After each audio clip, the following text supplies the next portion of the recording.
Calma, coronel. Mais de 100 anos depois da sua invenção, o rádio ainda influencia artistas por todo o mundo. Forró de Zé Lagoa, Jacques do Pandeiro, Coronel do Gero influenciaram a vida desse grande artista paraibano.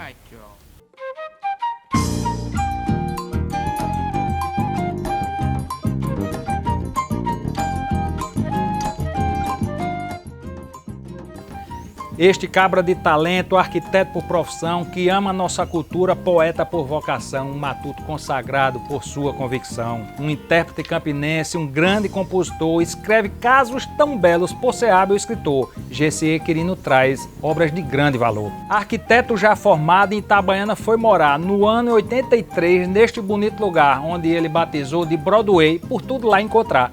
É a tal Champs-Élysées onde tudo acontece, carnaval é procissão onde a cidade enaltece. Tem desfile até greve, coisa que ninguém esquece. Desde a sua infância se embicou para a poesia, mas pelos traços e cores teve grande simpatia, rumou para a arquitetura, com talento e maestria. Sua bela parceria com Cício Galinha tem, um matuto original de maneira que convém, um amigo de infância que esta amizade mantém. Grande observador do universo popular, fez dele um arquiteto de história exemplar, cômicas belas e sábias do matuto a vecejar. O matuto que admira pela força e resistência, por sua autenticidade e também a sua essência. Foi quem trouxe para ele toda a sua influência. Que ele fez observar o matuto nordestino, a linguagem e vivência, seguindo assim seu tino. Dessa forma, então, nascia nosso G.C. Quirino. O contato com a cultura nordestina tem o lado da infância mesmo, que é a de menino pequeno andando com um menino pequeno da minha idade, só que sertanejo. Eu, sendo de Campina Grande, não tinha a visão engraçada ou até tiradas assim, curiosas de um menino que é do sertão. Então ele trazia notícias de caçada, trazia notícias de coisa de dentro de casa e sempre um riso colado com as historinhas. Essa é o meu amigo Cício Galinha, que além do contato com os sertões, que ele é sertanejo, ele tinha uma curiosidade. A mãe dele, os dois, o pai e a mãe, seu Pequeno e Dona Natinha, eram pessoas do sertão e tinham hábitos sertanejos, apesar de morarem em Campina Grande. Moravam numa casa de rua, com ruas calçadas próximas, e tinha uma vaca dentro de casa, um curral e uma vaca. Então era uma coisa curiosa, eram sertanejos com hábitos sertanejos. Então teve o lado de Cício, depois o lado do rádio, que é uma influência muito grande, o Forró de Zé Lagoa, Elínio Julião, Marinês, Jackson do Pandeiro, Genival Lacerda. E tinha o que eu mais gostava, era Coronel do Gero. Coronel do Gero tinha muito humor, tinha historinhas, essa coisa toda. E sempre de manhã que a gente ia para o colégio, papai levava a gente de carro e às vezes a gente ia a pé, mas nos programas da manhã, do bem cedo da manhã, tinha sempre uns cantadores de viola no rádio. E eu tinha uma imagem, eu associava duas imagens, que o cantador de viola era o chapeado que tinha junto do escritório do papai. Papai trabalhava numa empresa de pneus e do lado, na calçada, ao lado da empresa de pneus, tinha uns chapeados, que eram uns cabeceiros, que tinham um chapéu de bola de couro, um chapéu feito de bola de couro, assim com uma aba bem curtinha e denominado de chapeados. Depois eu vim saber que o chapeado era uma questão do número, né? Que eles eram numerados como se fosse um sindicato ou alguma organização que controlava aquilo. Mas quando o papai parava o carro e procurava sempre parar na frente de Aceagra, isso em Campina Grande, na rua João Pessoa, era a hora que a cantoria estava ocorrendo e o chapeado estava lá. E eu achava que todo cantador de viola tinha aquele chapéu de couro na cabeça. E uma vez eu vi um cantador na feira, e ele não era um cantador de viola, ele era uma espécie de aboiador, que ele aboiava com aquele retorno, ele tentando dar o retorno no ouvido, e depois eu achava que todo cantador cantava com a mão no ouvido.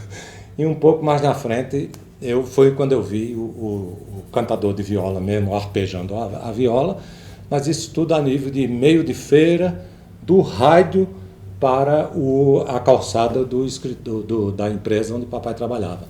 Então, basicamente, os contatos são esses. principalmente o rádio, porque o rádio instiga muito a gente, principalmente o lado da imaginação.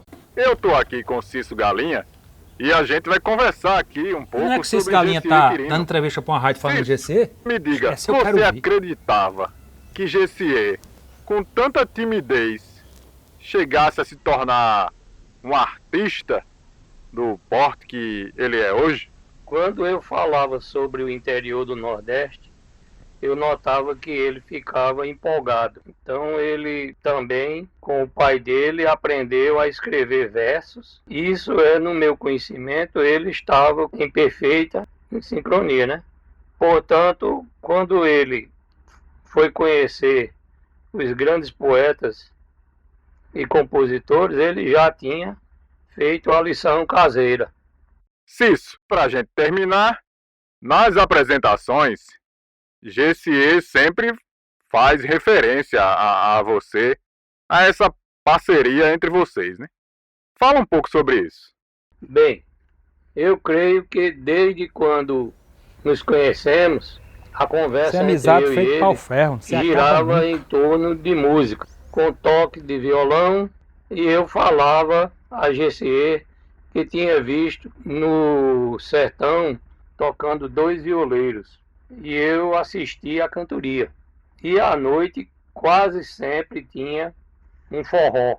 Eu acho que isso para jovem como eu era o máximo. Ô, coisa boa! Pois é, a gente conversou aí com Cício Galinha, parceiro de longa data aí de GCE. Lembrando que no próximo programa a gente vai falar com GCE Quirino. Já tá tudo certo, tudo agendado. Obrigado! Na infância ele vivia sempre tão desconfiado, feito coroinha em missa, de olho no que é ofertado, feito jumento rancheiro em um canto amoitado. Desde o tempo de escola, GCE se dedicava, feito vendedor de feira, que seu produto mostrava. Foi formando sua plateia e seu talento apurava. Era com muito humor que a timidez debulhava, desde quando muito jovem assim se apresentava, sem ter nenhum figurino, de cara limpa animava. Quando ele sobe no palco para seus causos contar, o pessoal olha e pensa, o que será que vai falar? Mas quando ele começa, vem a todos encantar. Eu, GCE Quirino, que não é matuto, filho de seu Quirino, é um homem muito sério, um homem muito cheio de princípios morais, eu encontrar na matutice, num causo, numa poesia matuta, um elemento de defesa, porque eu sempre fui muito tímido, muito reservado, por isso que eu me tornei desenhista, eu sempre fui de desenhar, estudei em escola de artes, estudei desenho artístico, desenho arquitetônico, saía de casa com régua T. Então, e como eu era muito tímido, tinha aquela coisa toda do cara que não falava, que não traquejava bem em sala de aula, era aquele cara que levava ou a dedada, ou o cascudo, ou o tapão, né? E eu encontrei esse caminho de me virar contando história. Então, quando eu ia contar uma história, eu contava com muita propriedade. E os mais velhos, os bambambãs de sala de aula, que eram os brigões, eram os namoradores, eram os até brigavam ou fumavam. E eu encontrei em sala de aula, mais uma vez, uma pessoa falando por mim. Então, era a minha interpretação. Encontrei até gente defendendo. Ó, silêncio aí que GCE vai contar uma história aqui, minha gente. Aí todo mundo fazia silêncio, amando do bambambam da sala, e eu contava a minha história. Aqui é fora, aqui, quero ver quem é que faz isso que GCE faz. Então, eu encontrei um elemento de sobrevivência em território hostil. E esse território hostil deixa de ser a sala de aula e passa a ser também uma palestra que eu vou fazer numa convenção, vamos supor, de cirurgia torácica. Aí só tem médicos e palestrantes, essa coisa toda, aquele pessoal meio sério, para receber um poeta que vai contar umas histórias matutas. Então tá todo mundo meio assim, eu não uso adereço, não boto chapéu, não uso nada, mas quando eu começo a falar, aparece um GCE que não sou eu. E é um elemento de surpresa que é talvez a maior ferramenta que eu tenho como artista de palco. É o elemento surpresa. Porque, o que as pessoas veem, ninguém espera que de mim saia aquilo. E isso é um pouco do que o Matuto faz. Eu tive uma certa zona de conforto para as apresentações em territórios mais avançados, porque eu passei a trabalhar com espetáculo de teatro aberto em pouquíssimos casos, assim, no Rio de Janeiro, em São Paulo, em teatro aberto, mas foi sempre em convenções, nunca com bilheteria. Com a bilheteria é diferente, porque a bilheteria você está com público em geral, né? E dentro da convenção você está sabendo a que público você está se dirigindo, está entendendo? Então eu já obtenho, quando eles me passam um release, eu pergunto, olha, é um congresso. Então geralmente o congresso é em São Paulo, mas tem congressistas do Brasil todo, entendeu? Então dá para a gente brincar com a palavra, como se diz, até no palco mesmo dizer assim, tem alguém aqui do Rio Grande do Norte? Aí, tem, então eu já estou em casa. Enfim, então a gente já consegue alguma proteção para a gente se sentir seguro em palco. Então, mas mesmo assim, nesses casos, eu procuro usar os clássicos, porque os clássicos, até então, eu sempre me defendi muito bem com um poema que eu já ganhava 8 minutos no palco. 8 minutos e meio.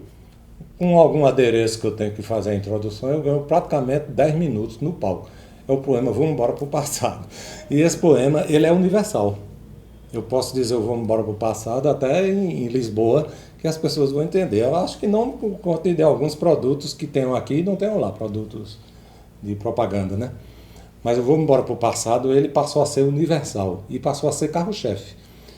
Depois, alguns outros que são universais, que é o Comício de Beco Estreito, que é uma descrição de uma cena política que eu fiz em 1999. Se eu declamar hoje, você vai pensar que eu fiz para essa campanha desse ano, né? O Matuto e o Coroné, que virou um clássico também, que conta a história do comportamento da política e do político que faz o Matuto de laranja e ele começa a se desvencilhar dele. Então, esses clássicos, eles têm uma linguagem que o contexto ajuda. Você, quando contextualiza, ajuda. Agora, Parafuso de Cabo de Serrote não tem contexto que entra. Quando eu começar a falar o que é que tem dentro da bodega, tem gente que não sabe nem o que é bodega, né? Teve uma ocasião que eu me lembro que eu estava num evento e uma pessoa me perguntou o que era pitomba, sabe? Entendeu? O que é pitomba? É porque eu contando aquela história do Matuto que disse assim, a gente tem uma garrafa de cana para tomar, mas a gente só tem um tira-gosto, que é essa pitomba. Agora não vale rapar, só vale chupar. E eles tomaram a garrafa de cana só chupando a pitomba. Aí teve um que o líder da cachaça se descuidou, quando se descuidou ele fez... Aí botou a pitomba lá. Quando ele viu a pitomba rapada, aí partiu pra cima dele. Disse, ô filha da puta, você vai almoçar? Vai almoçar? Aí pronto. O teatro veio abaixo e teve uma pessoa que disse assim, o que é pitomba? Né? Então chega a esse ponto. Agora, queira ou não queira, a pessoa, ela entendeu uma coisa que era uma coisa muito pequena que não podia rapar. E o cabo rapou. Ela só não sabia o que era. Então eu ganho tempo com clássicos. Aí depois, e as histórias sendo universal, e eu coloco sempre que possível, eu coloco o teatro em primeiro lugar. Então, quando eu vou lá, que eu conto a história, essa coisa toda, então o que está, a apresentação é de um ator, e não de poesia nordestina, de cordel, sabe? É um ator. E sempre o elemento surpresa. Esse elemento surpresa de entrar o cabo com o canso, puta que pariu, ainda tem um poeta para falar. Aí pronto, aí o camarada olha pro poeta, vem o poeta, um cara magro, não sei, pronto, aí vem o elemento surpresa. Esse elemento surpresa eu faço questão de criar esse contraponto. A não ser quando você já entra, que já é conhecido. GC nos conta que antes da arte da poesia nasceu a de declamar na mais plena harmonia, causos, poemas e versos contados com maestria, com influência importante da poesia matuta, dos poetas repentistas, numa pesquisa sadia, foi criando seus trabalhos que o povo aprova e espia. Os personagens são sempre costurados com visão, na riqueza e misticismo da grandeza do sertão, o desimportante importa. para sua criação. O pequeno que dá bitola, a prosa e a poesia, homem do campo, feirante, cangaceiro com valentia, e a dona de casa aparece, que ele retrata com alegria. E o principal que é o destemido vaqueiro, que ele compara com o herói medieval no roteiro, onde muitos veem tristeza, ele vê bravo guerreiro. Antes do poeta GC, nasce o declamador GC, eu declamava o poema dos outros, né? Eu ia para os festivais de viola em Campina Grande e Zé Laurentino, que é lá de Puxinanã, coincidentemente, Puxinanã, papai tinha um sítio em Puxinanã. E o sítio de papai era vizinho ao sítio de José Cavalcante, que é o pai de Gabimar e Orgírio, o conjunto de Orgírio Cavalcante. E seu Zé Cavalcante era o pai de Orgírio. E o poeta Zé Laurentino, eu conheci no terraço da casa de Orgírio, da casa do pai de Orgírio.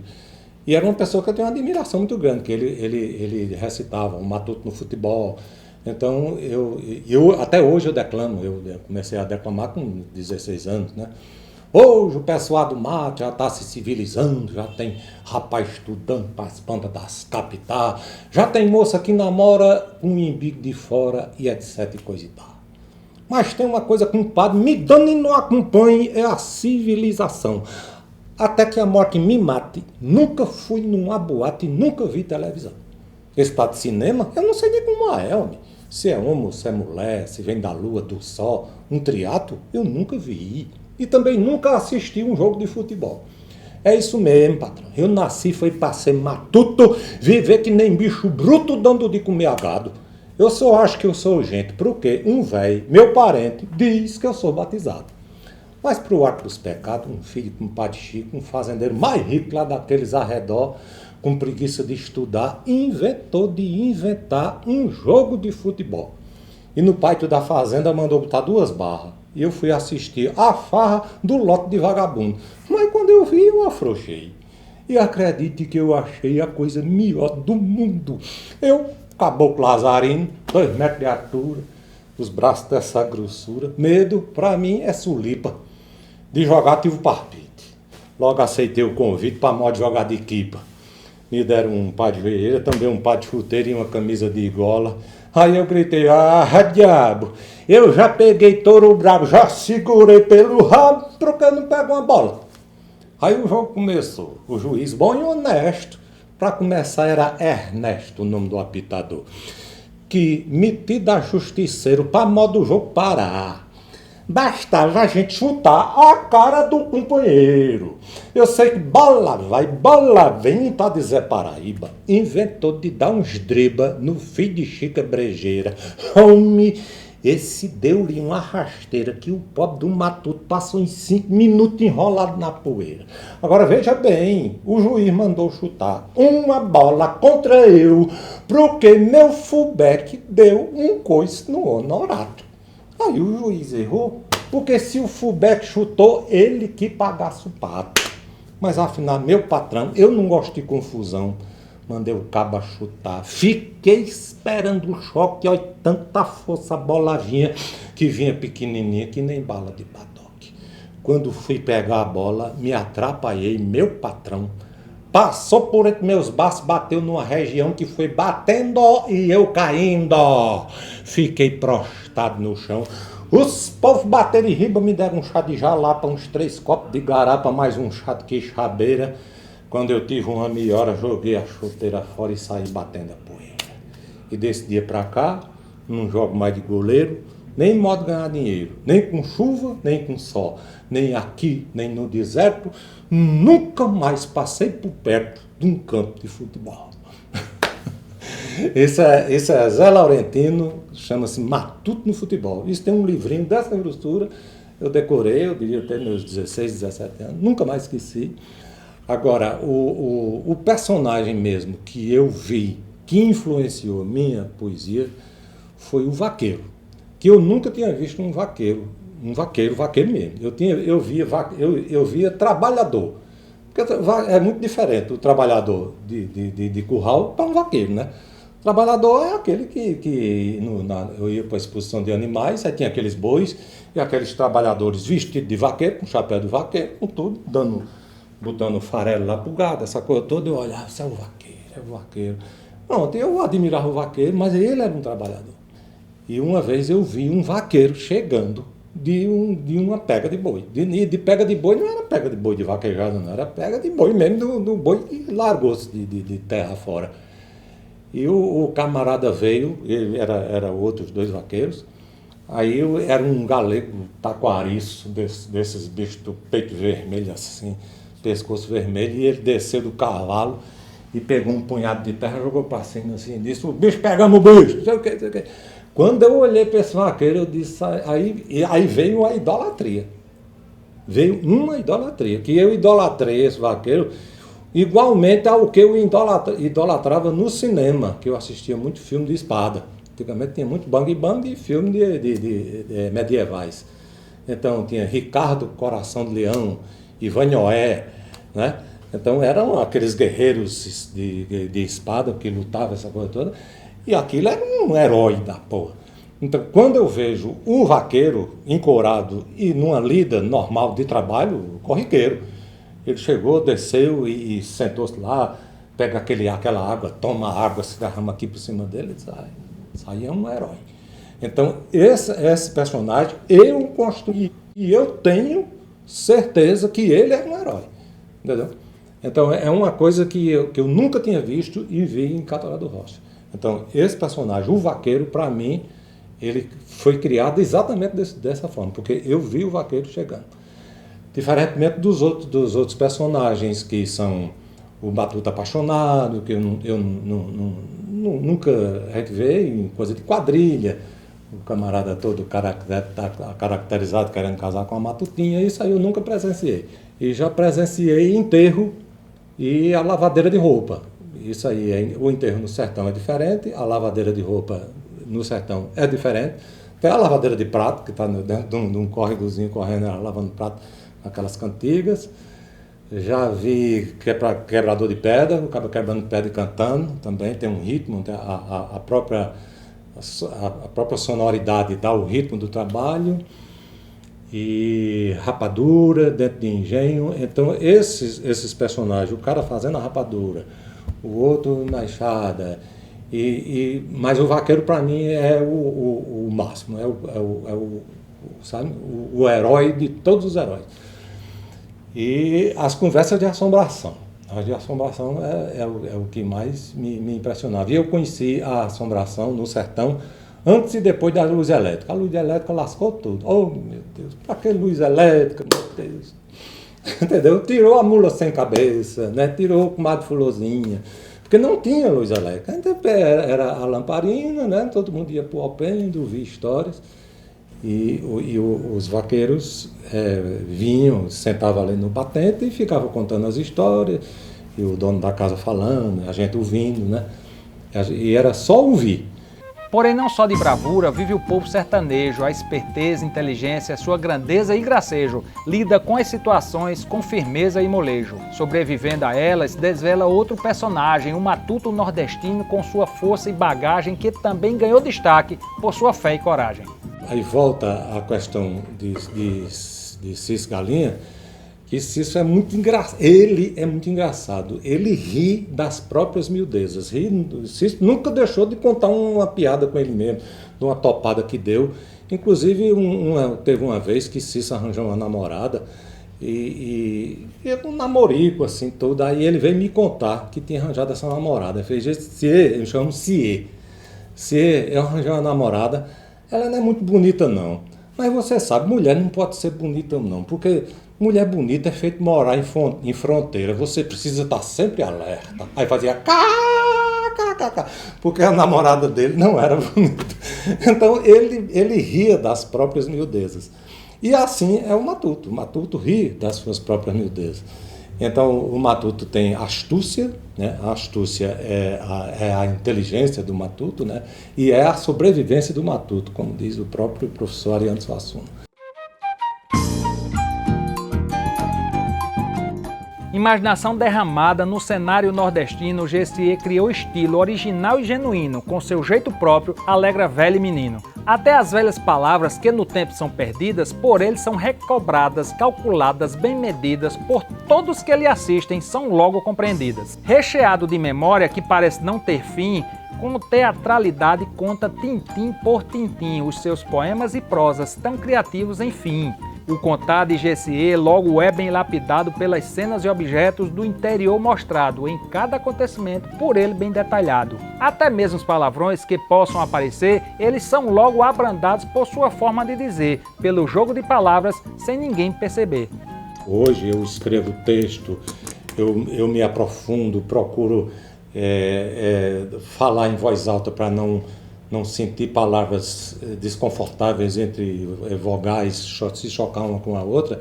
E a minha poesia primeira, eu sempre usei assim, tive a liberdade de usar personagens cômicos e usava palavrões, essa coisa toda. E depois eu fui me policiando com relação a isso, não por conta do politicamente correto, mas porque eu via que a minha poesia estava sendo utilizada em sala de aula.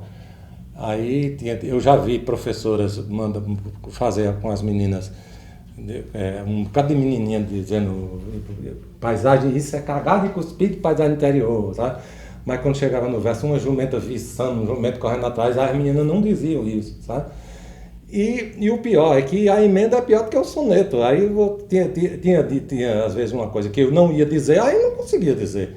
Então, aí é onde você precisa ter o traquejo que você faz. Uma jumenta viçando, um jumento correndo atrás, ele entra, mas não entra, né? Então, os livros consecutivos eles foram feitos para serem publicados. Então, já começou a ser mais filtrado isso tudo aí. Até uma professora chegou a dizer a mim, uma professora não, uma dessas orientadoras de tese, ela fez: você continue fazendo a poesia do jeito que você fez. Deixa esse debate para a gente, que a gente vive de debater e você vive de emocionar o povo. Não vá atrás do que o povo está dizendo, não. Mas eu ia por conta da coisa da sala de aula. Tem o causo, que é a acontecência, esse também chama-se causo, né? Por exemplo, esse do Eudes é um causo. Então, dependendo do contante, ele passa a ter um adereço, uma coisa toda para enriquecer. E tem um outro que eu chamo de causo também, que é um conto. Por exemplo, Mané Cabelinho. Ele não é uma acontecência, mas eu parei para escrever o Mané Cabelinho. O Mané Cabelinho, eu já faço uma pesquisa importante na área de ditados populares, que foi um grande achado que eu encontrei. Porque o ditado popular, ele é de muita sabedoria, mas ele só ocorre uma vez ou outra. É feito cisco galinha. Rapaz, casar com mulher bonita é feito morar em fronteira. É preciso estar sempre alerta, né? Então isso é um ditado popular. Aí eu procurei juntar um bocado de ditado popular numa história só. Ou seja, dar um bombardeio de sabedoria matuta, né?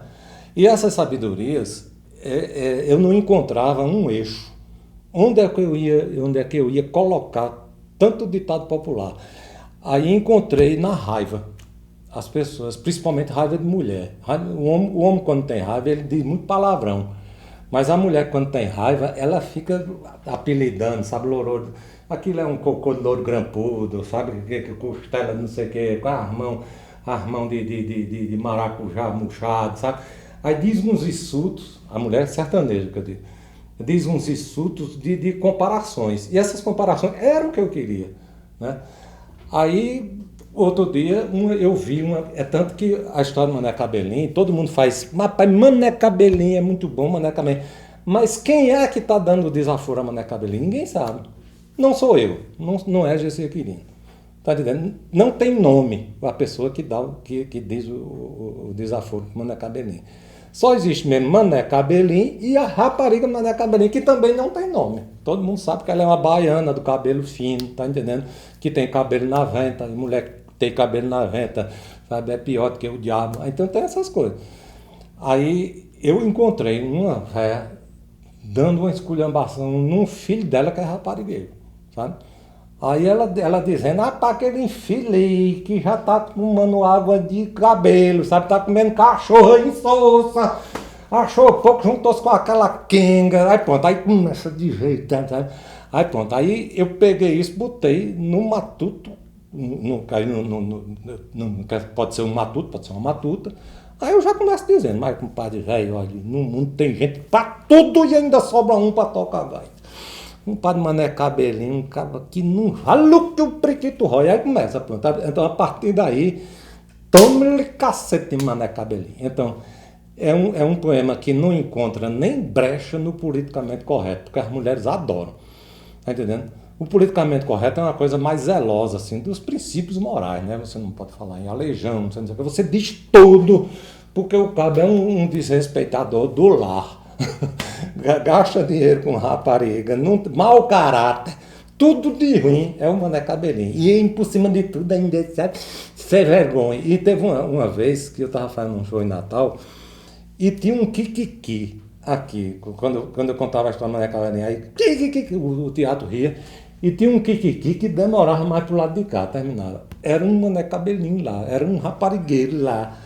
Aí quando terminou o show, aí vieram tudinho tirar retrato. Aí a mulher dele, isso aqui é um Mané Cabelinho. Aí deu um chute na canela dele, aí ele fazia assim. E foi uma festa, sabe? Então é aquela mulher que tem um casado com um cara desse, que termina dizendo assim, homem, o que não tem remédio, remediado está e acabou-se.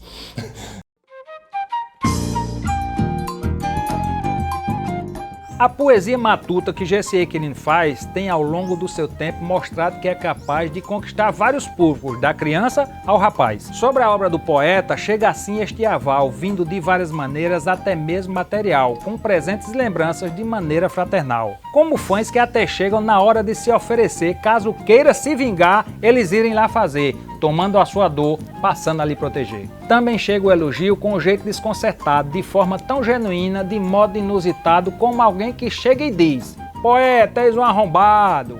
Esse funil aqui, eu fui pro banco tirar ia pro banco por aqui, e aí eu ia andando na calçada, e eu passo aqui sempre num armazém que tem ali, num rapaz chamado Lula. E esse pessoal do interior, eles se acordam de 3 horas da manhã, porque a feira aqui é na terça, né? Então, da segunda para terça, eles se acordam de 3 da manhã, aí vão para a feira. Aí trabalha de 3 da manhã às 3 da tarde, certo? De 3 da tarde ele desmonta a feira e a partir daí ele toma uma cana que não tem quem evite, tá entendendo? A cana é pesada, sabe? Aí ele estava já tomando cana, já eram as 4 horas da tarde, e estava desmontando a feira. Ele estava todo molhado, porque tinha chovido, e a lona da barraca fez uma poça, aí ele fez assim e a poça deu um banho nele, ele deu um banho de si próprio. Ele estava todo molhado, pescoço todo molhado, aí quando me viu ele já estava bicado, aí disse, ele chama poeta.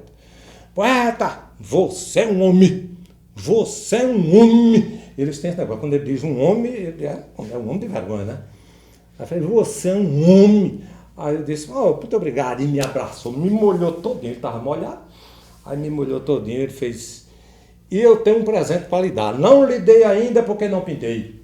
Eu disse, é o que? Ele fez um funil de 100 anos, funil de 100 anos, não dei porque eu não pintei. Eu disse, não, meu filho, mas você não vai pintar um funil de 100 anos. Ele fez, mas o funil está enferrujado.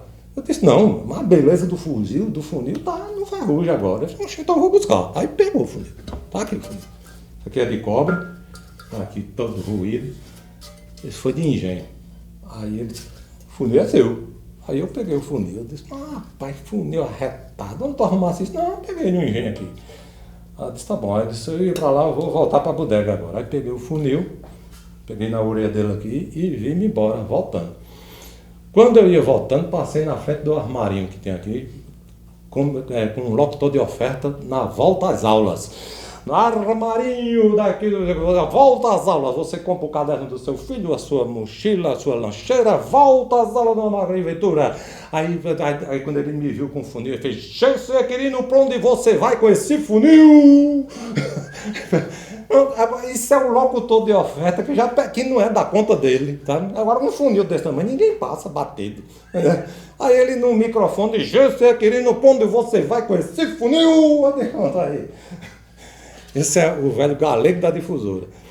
Então isso é coisa do interior. Então da mesma forma que o Lula disse, você é um homem, quando ele diz ele é um homem, e ele já cansou de me oferecer uma facada, sabe? Ele fez, poeta, no dia que o senhor precisar, uma pessoa que fez um mal a você, me diga que eu dou uma facada. Agora, isso é uma gentileza. A gente nota que é uma gentileza, tá entendendo? Ele quer fazer uma gentileza de qualquer jeito. Me diga que eu dou-lhe uma facada. Um cara que mexer com o senhor. Então, isso é uma forma dele ser gentil, de lhe elogiar. E outra forma de elogiar, que é o que aconteceu já, é o Matuto chegar para mim e dizer: poeta, rapaz, me abraça. Você, poeta, você é um arrombado. Você é um arrombado. Rapaz, muito obrigado, muito obrigado. A gente se emociona em ser chamado de arrombado, né? Aí tem outros que dizem assim: poeta, rapaz, você é um fela da puta, viu? Você é um fela da puta. Eu digo: pai, muito obrigado. Não, mas você é um fela da puta mesmo. Eu digo: muito obrigado, meu amigo. E teve outro que foi esse aí foi numa plataforma da Petrobras. Eu fui para o Rio Grande do Norte, peguei um helicóptero e fui para uma plataforma de perfuração. Dormi lá, passei a noite acordado, ouvindo a lâmina, o rotor. Aí eu fiz o show para os operários que ficam lá em Mar. Eles passam um mês. E tinha um galego lá atrás, que ele não se aproximou, mas eu notava que ele vivenciava aquilo tudo, mas ele não chegou. No fim, olha, tiraram o retrato, vendi livro, fiz tudo, mas ele não chegou. Aí quando não tinha mais ninguém, aí ele veio. Bicho, tinha uns braços desse tamanho, eu acho que aquele camarada era quem botava aqueles cabos de aço lá, aquelas perfuratriz lá. Aí chegou, pegou no meu braço assim e fez: doutor José, o senhor é uma arruma de poeta. O senhor é uma arruma de poeta. Olha, pode pôr aqui o senhor 200 pedaços, que a pedaceira que sobrar ainda faz 14 poetas safados. Então, essa arruma de poeta, ele pegou assim um monte de gente boa, e disse: você é estudinho. E pode lhe desmanchar o senhor, que ainda a pedaceira que sobrar ainda faz 14 poetas safados. Então, aí tem o fela da puta, o arrombado, aí tem outro que faz: poeta, você é tampa de furico, poeta, você é tampa de... Não, estou muito obrigado. Eu já fui chamado também de 10%. 10%. Você é um poeta 10%. Agora, quando ele disse 10%, é mais do que 100%. Ele errou nas contas, sabe? Ele queria dizer 100%, mas... E nota 10 ao mesmo tempo. Ele queria dizer 100% e nota 10. Aí disse 10%. mas a inflexão valeu mais de 100. Você é um poeta 10%. Eu digo: rapaz, muito obrigado.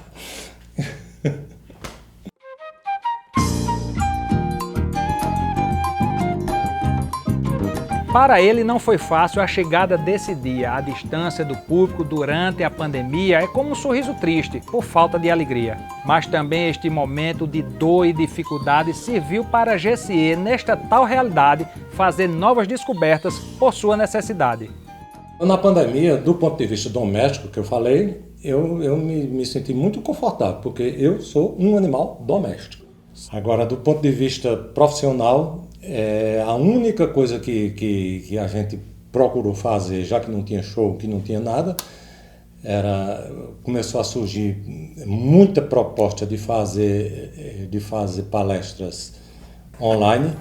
Nós fizemos 2 lives, uma aqui na Bodega e outra lá em casa, mas a gente teve que levar um suporte da empresa. A empresa foi, disponibilizou não sei quantos mega, essa coisa toda, o técnico foi para lá e eu fiz a live. A primeira foi muito ruim, porque é um buraco que está a gente e o público, que não acontece isso. A gente termina e cadê a resposta? Então essa falta de resposta é um buraco que nos deixa, sabe? E quando a internet caiu, eu era o único que não sabia. Eu vi, era gente correndo por aqui, gente indo para lá, gente para cá, e eu contando as histórias, o cara estava fora do... Depois foi que eu soube que passando 3 minutos fora do ar. Para algumas localidades, outras não. E tinha gente lá no computador dizendo: cadê? Estava lá travado. A live significa você fazer um show de dentro de casa. Então, se você quiser fazer um show de dentro de casa, isso chama-se live. Eu não tenho esse costume. E outra que permanece não tendo o costume, com exceção da segunda, que eu disse, a segunda a gente faz com o Zé Lezinho, porque a resposta a gente já tem. Cada um responde Pô, compadre. E no fim a coisa foi tão descontraída que quem estava aqui entrou na cachorrada, sabe? Foi uma zona total. Alô, filha, o Pidão tá indo pra aí. É aquele que me tomou 2 calças jeans no último comício. Tá mudando o guarda-roupa dele nas minhas costas. Tá atrás de um pato sapato. Pergunto qual é o número dele, diga que não tem. Traca. Chega o bicho, olha, Matuto é bicho de desenrolado. Ô, de casa. A mulher saiu e disse, diga. Ele disse, eu estive falando com o deputado. Aí ela disse, ele me ligou, é a respeito de um pato de sapato, né, moça? Ele disse, é a senhora. Ela disse, qual é o seu número? Ele disse, tem número não. Se a senhora me der pequeno, eu corto o bico. Se me der grande, eu boto papel dentro. Eu quero é o sapato. Mas a de casa tinha bastante técnico de internet, os técnicos de luz, de som, tudo dentro do figurino, sabe? Tinha tudo dentro do figurino. Mas quando a gente termina o caos, não vem o famoso aplauso. Isso aí é terrível. Me desconcentrou, porque eu ficava assim, como quem diz assim, esperar o aplauso, que é o tempo que a gente tem de palco normalmente. Aí eu pedi aos meninos, aplauda aí, pai, aplauda aí, pô. Aí pedi aos meninos para aplaudir, não sei o quê, mas tentando. Mas é muito ruim. Facada na gafieira, Matuto respeitador, padre, prefeito e doutor, os homens mais entendidos. Isso é cacado e cuspido, paisagem de interior.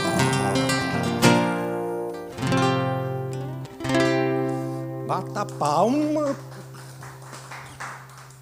A gente combinou a tarde todinha, assim que eu terminar, vocês batam palma. Não tem teatro, meu compadre.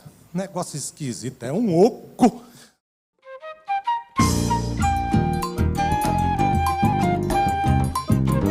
E quando o assunto é da arte à perpetuação da cultura nordestina, a sua propagação, GC muito bem sabe a sua participação. Para o poeta, o resgate das raízes populares, das belezas sertanejas de seu povo e lugar é papel de cada artista e escola, é bom lembrar. E segundo o poeta, até hoje ainda existe um forte movimento saudosista que persiste, de exaltação aos valores do campo que se consiste. Suas apresentações com certeza hoje mudaram, estão cheias de pessoas que se identificaram, se orgulham de ser matutas, suas raízes resgataram. A continuidade do que eu fiz me deixa com um pouco mais de responsabilidade, né?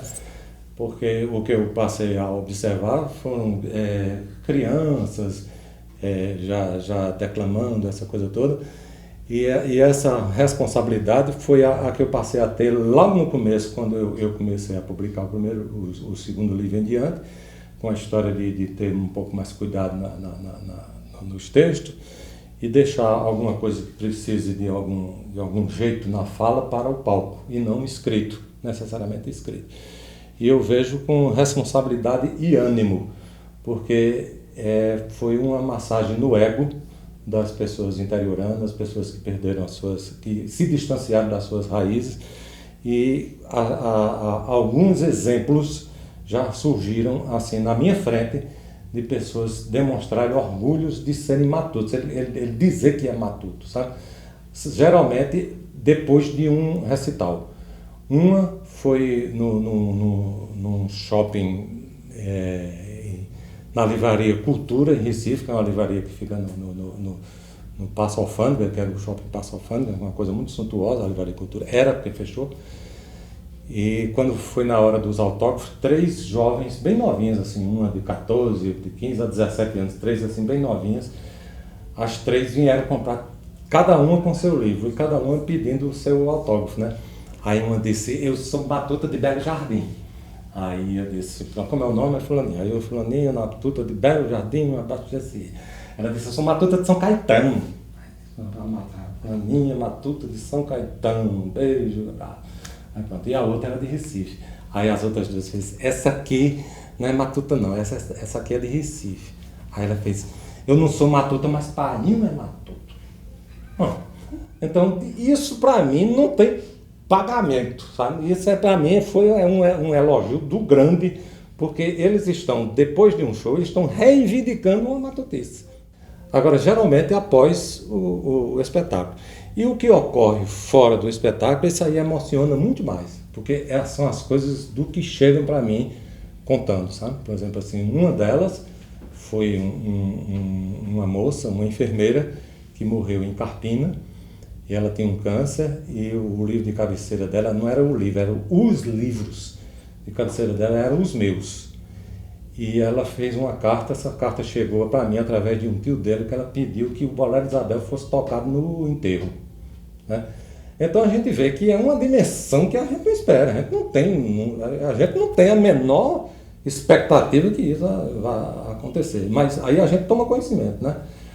Outra foi uma médica que chegou e disse a mim que ela fez, eu sou médica e nós como médicos nós não nos cuidamos. A gente cuida de muita gente e não se cuida. E eu tive um problema de um assalto, e depois desse assalto eu tive um problema de depressão muito forte, e eu não me cuidei. E a depressão, ela chega a um ponto que você precisa se cuidar, não tem pra onde correr. Ela fez, e uma das coisas que me serviu de arrimo foi a sua poesia. Isso dito por uma médica, isso num congresso médico. Também como GCE, Patativa e outros mais, sendo famosos ou não, mas com estes ideais, deixam viva as riquezas para o povo esquecer jamais. Na cultura nordestina, tanta riqueza se tem que seja na culinária, em seu linguajar também, as histórias e o vaqueiro, muita beleza contém. Um viva a cada artista que mantém a tradição, as histórias do matuto, as belezas do sertão, que retratam a sua arte com carinho e devoção.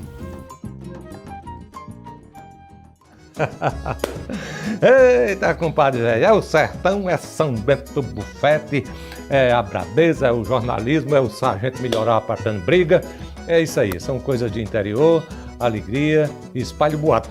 E espalha o boato, compadre velho, tem um jornal para espalhar o boato, mas tem um boato de boca, você que é bom de boca, espalha esse boato bem espalhado, aperte no pitoco, alegria e bola pra frente.